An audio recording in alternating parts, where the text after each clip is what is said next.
Brooklyn. It's us again. Pod Thorn. Let's talk basketball. Pod Thorn. Pod Thorn. Pod Thorn. Welcome, everybody. It is I, Yves Darbouz, and my guy on the other end here is Bam. Bam. Say hello to the people. Happy Thanksgiving, everyone. I'm thankful for you, my dude. Likewise, I'm thankful that the Nets have been playing better basketball of late. Is it better basketball or is it good scheduling? Probably a little bit of both, but I'm also thankful that the Knicks are fraudulent, and I'm thankful that football season is almost over here in New York. The other day they were like, they kind of let you know that there still was like 8 games left. It's wild. It's just been such a miserable, gut-wrenching season because at least you thought, you know, one of the two was going to like show signs of being somewhat good, and neither one of these teams are good. Like, yeah, I was hoping the Giants would hover around 500 this year, win 8 or 9 games. But it's amazing in football. Like you said, there's 8 more games. Just adding one game from a 16 to 17 game schedule really elongates the season. It's too much. There's too many games. Too many teams make the playoffs. The Giants right now, I believe, have the 5th pick in the draft, and they're like 2 games out of a playoff spot. Like it doesn't compete. It doesn't compute properly. We're not here to talk about those bums. Yeah, nah. Let's talk about good things, man. First of all, what do you make of any of these wins? Like, I've got things that I'm encouraged about, but what is this real? Is this a thing? Are we back in the game?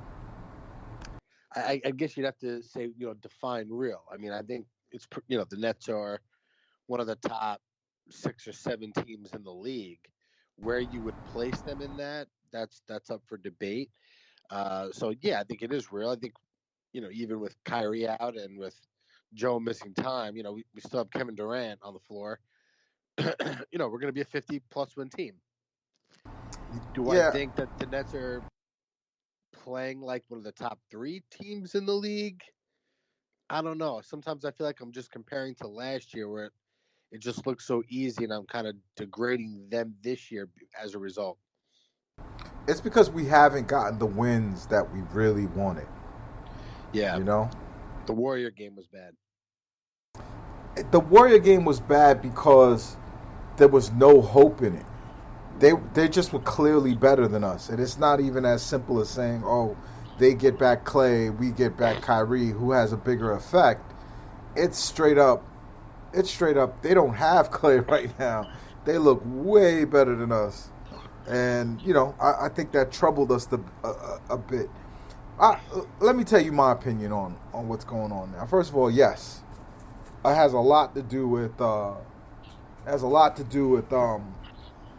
these guys not playing any real teams. A lot of these teams are at best, play-in teams that we've been playing lately. Cleveland, even they didn't have Evan Mobley. It's just a mishmash of mediocrity that we've played. However, here's the thing, though, too. When you're the Nets, almost all of the league is below you. There's only like a handful of teams you can play on your level. So most nights you're going to say, well, yeah, they're not that good. Well, they're not that good compared to us. The rest of the league is kind of lumped together. And for us, like, unless it's Miami or Milwaukee right now in the East, who can we play that we're going to be like, yeah, that's a real test? The Suns, who we'll talk about in a little bit. Right. But I think what we're trying to, what we've seen that we could be encouraged about is the lineup changes. Did I imagine that, or did they start LaMarcus one of these games? Yeah, they're definitely letting him finish games. He gave Blake a nice rope, and I think it's the right time to pull him away from the game a little bit. Right. His, I said this to you guys in the chat the other night. It's a long season. If you think they'll just play You broke up. See if you could games, you're nuts. hold on. His You're gonna have to repeat that, Bam. You broke up a lot Okay. on Can you that hear me on okay that now? series. I hear you okay now. Go ahead. Repeat that. So, like I was saying with Blake, it was a good time to pull him out. You know, it's a long season. LaMarcus is not going to play 82 games. Let him get away from the game a little bit. You know, he just had What's zero his role, confidence in though? his shot. Define his role going forward. There probably is no role for him in the playoffs, but in the regular season, there'll be games where they need him because LaMarcus is going to miss a 10-game stretch at some point. Right. You know, and then there's really nobody else. You know, unless Millsap can start playing well, which we really haven't seen. There's nobody else right now. So Blake needs to step away from the game, let his body rest a little bit, Yeah. and then at some point they're going to interject him in. They're going to need some energy. If he's going to hit a couple shots, maybe he'll get himself going again. Right. I feel like that's a good part of the Steve Nash coaching experience is that he doesn't get stuck. Steve Nash will, he'll give you he'll do exactly what you said. You'll give him enough rope he'll give you enough rope to hang yourself in the sense of, he's not going to just on the fly just change everything that he's playing, but he'll watch for like 3 or 4 games, and if it's not there, it's not like Atkinson where you'll wonder throughout an entire season, even into the playoffs, he'll keep making the same, roster mistake. And this guy Nash, man, I appreciate that a lot. Is if a guy doesn't have it, he'll tinker and he'll bring somebody up in. One of the guys he's brought up in is Bembry. What do you think of Bembry's brought to the lineup? Bembry gets us the buckets that nobody else gets. He moves off the ball well. His shooting in the beginning of the season has kind of proven to be a little bit of a mirage. I don't think he's hit a 3 in the last week or two, but we don't really need him for that. Just he gets his hands on loose balls, and the defense this season has really been good. I mean, like you said, maybe they're not playing the best schedule, but compared to the Nets, there's only like 6 or 7 teams on their level. So every night it's going to feel like, well, the team we're playing isn't that good. Right. They locked Boston up the other night. And guys like Bembry and Brown being in the lineup and chasing guys around helps. Hells yeah, man! Like there's a stat going around that one of the 2 best pick and roll defenders in the NBA are Bembry and Brown. So, do you think when Brown comes back, they insert him back into the starting lineup, or does he come off, or does he find a bench role going forward? I would probably put Bruce back in, just because of his familiarity with Harden, and I think he's a better dive man. So the thing is, with LaMarcus on the floor right now, you don't need to use him as the screener. He can kind of be the floor spacer in the corners, at the top of the key. If you use Bruce as the dive man, now he's surrounded by 4 guys that can shoot with Patty and Kevin and LaMarcus and James. And Bembry doesn't quite do those things well. I think Bembry's a great bench guy. But ultimately, I'm not sure that it really matters who he starts. But I would probably prefer Bruce.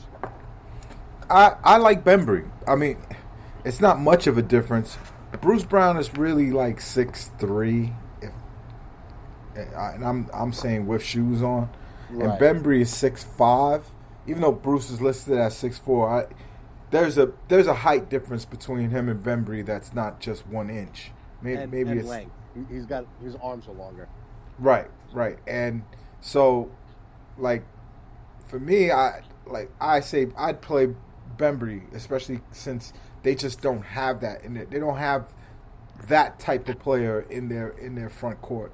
I can't wait to see Bembry, Nick Claxton, and Bruce Brown play defense together. I mean, that's a lot of non-shooting on that, but I think there's a period of times in the games where you just want to lock people up and get really physical with guys.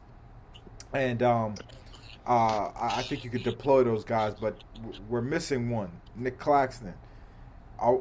We talked about him last week and tried to guesstimate how long he's been really out. But what the fuck? Like, it can't be strep throat, right? Like, that's not what it is. Yeah, what is this kid have fucking AIDS? That's what, yo, he's been out since October 29th. Yeah. It's about to be December. And he was sick before October 29th. So imagine, like... So that Nick is taking his professional career seriously enough. It was shocking to hear Nash say that he needs to get in shape. You can't be an NBA basketball player who wasn't injured, right? Who wasn't physically injured. And strep throat, I've looked it up. I've talked to, doctors. And guess what? It's a 3 to 7 day infection. People get sick of strep throat, miss 3 days of work, and then go back that same week. I'm fully aware that the comparison I'm about to make is not quite the same. Mm-hmm. But when I was a senior in high school and a sophomore in college, you know what I did? I played basketball games with strep throat. I took my antibiotics, and I went out there, and it wasn't good for me, but I played through that shit. This is the strep throat. Yeah, it's not like even a parasite or some shit. Yeah, and you just take actual penicillin, like old school antibiotics penicillin. That's it. You feel and better you're good 2 days later. I've had strep throat myself.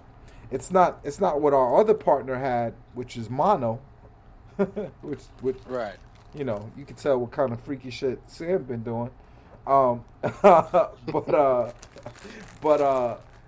this dude really has been out. First, he didn't look terrible because he could still do the things that he naturally does: run around, guard 4 to 5 positions. He looked okay, but he couldn't dunk anything. His timing was off. He definitely wasn't in shape. So he came into the year healthy, not recovering from anything. He wasn't a COVID guy, right? So he just came in out of shape, didn't want to play summer league, refused summer league, and all of this is happening in a contract year. Hold on, I don't know that that's accurate. Oh, I don't know if you don't believe those reports. I've seen mixed things on that. Okay. Yeah, and you know what? I can't point to a strong reporting either. I just know he didn't play summer league, and he probably should have. I think. Wouldn't that have been a good plan to get him in shape? Probably. And the season's not going well for him, and then for us by extension. You were hoping that either he would earn a new contract with us, or his trade value would be there. And Nash started him. Right that's the incredible thing. Like, even knowing that he was out of shape, they liked this kid enough to have started him. He blew it. Right? I think they wanted James having a law partner, and that's where he came into play. Yeah, like, I don't think. See, this is where people don't realize the actions of your actions hurt your teammates, especially if your general manager went into the season going, all right, my lob partner for James Harden is Nick Claxton. So motherfuckers is dependent on you. There's billions of dollars at stake here that's going to these players, that's going to these teams, that's deciding the legacy of players. And you out here fucking around at La Marina or wherever the fuck else. Like, what? Like, I'm really, really disappointed. There's very few bigger believers in this kid. And I cannot believe these mixed messages. Like, I do not understand what benefit it has for the Nets to not tell anybody what's going on with this kid. Why do you think they're so secretive? Maybe whatever he has was something he got by being irresponsible. It's the only thing I can think of. Untreated syphillis. That's it could that be. would have been syphilis he got at Georgia Tech. At Georgia. If he had an infection of sorts or I can't even think of what that's not overly serious that would keep you out this long. I Why don't did understand.